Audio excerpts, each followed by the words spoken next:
Antony and Cleopatra, a love that defied an empire.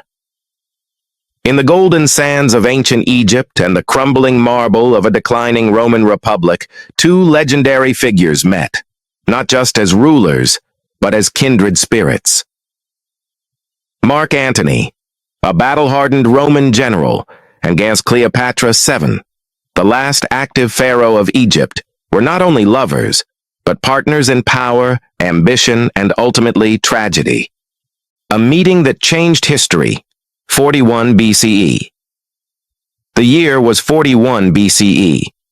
Julius Caesar was dead, Rome was fractured, and power was up for the taking.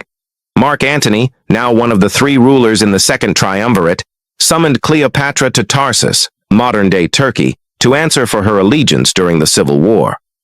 Cleopatra did not arrive as a supplicant. Instead, she made a dramatic entrance, sailing up the Cydnus River on a barge with purple sails, scented with incense, dressed as the goddess Isis. Her beauty, intelligence, and charisma enchanted Antony. But it was more than seduction. It was strategy, wit, and mutual fascination. Antony, raised in the rigor of Rome, found Cleopatra unlike any woman he had ever met. She spoke multiple languages, understood politics, philosophy, and mathematics, and ruled her kingdom with strength and subtlety. Cleopatra, in Antony, saw not just a powerful Roman, but someone who could restore her place in the world, and perhaps share an empire. Passion and power in Alexandria. Antony followed Cleopatra back to Alexandria. There, amid Egypt's opulent palaces and lush gardens, their romance deepened. Together, they formed a powerful union. Military, political, and passionate. They held feasts and festivals, lived as gods among mortals, and created a life outside Rome's expectations. But Antony's ties to Rome never loosened. In 40 BCE, for political necessity, he married Octavia, the sister of his rival Octavian, the future Augustus Caesar. Yet even this did not break his bond with Cleopatra. He returned to her again and again. The Donations of Alexandria, 34 BCE. Their love became empire-shaking.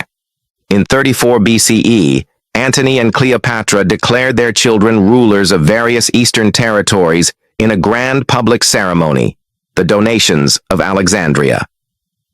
Cleopatra was styled as Queen of Kings, and Antony openly favored her and their offspring over his Roman ties. Rome seethed.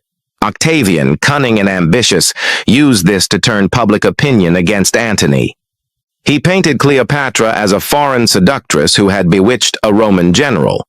War was inevitable. The Fall, Battle of Actium, 31 BCE. In 31 BCE, Antony and Cleopatra's forces met Octavian's fleet in the fierce Battle of Actium, off the western coast of Greece. It was a disaster. Cleopatra, fearing capture, fled with her ships. Antony, torn between duty and love, followed her. This retreat marked the end of their military hopes. Octavian pursued them to Egypt. Antony's legions surrendered. Trapped and outnumbered, the lovers faced the end not as rulers, but as immortals in love. The final act, 30 BCE. When Cleopatra received false news of Antony's death, she locked herself in her mausoleum. In despair, Antony fell on his own sword. Still alive, he was brought to her, bleeding, and died in her arms. Their last moments were spent in each other's presence, bound by love and ruin. Days later, Cleopatra, refusing to be paraded in Octavian's triumph, chose death. Legend says she allowed a venomous asp to bite her, though some historians believe poison concealed in a hairpin ended her life. She was 39. Antony, 53. Octavian allowed them to be buried together, side by side, in a tomb now lost to history. Legacy of love and power. Antony and Cleopatra were more than lovers. They were rulers who challenged the world's greatest empire and paid the ultimate price. Their story inspired poets like Shakespeare, painters, and filmmakers for centuries. It is a story not only of romance, but of ambition, pride, loyalty, and the tragic price of defiance. Their love did not save them, but it immortalized them.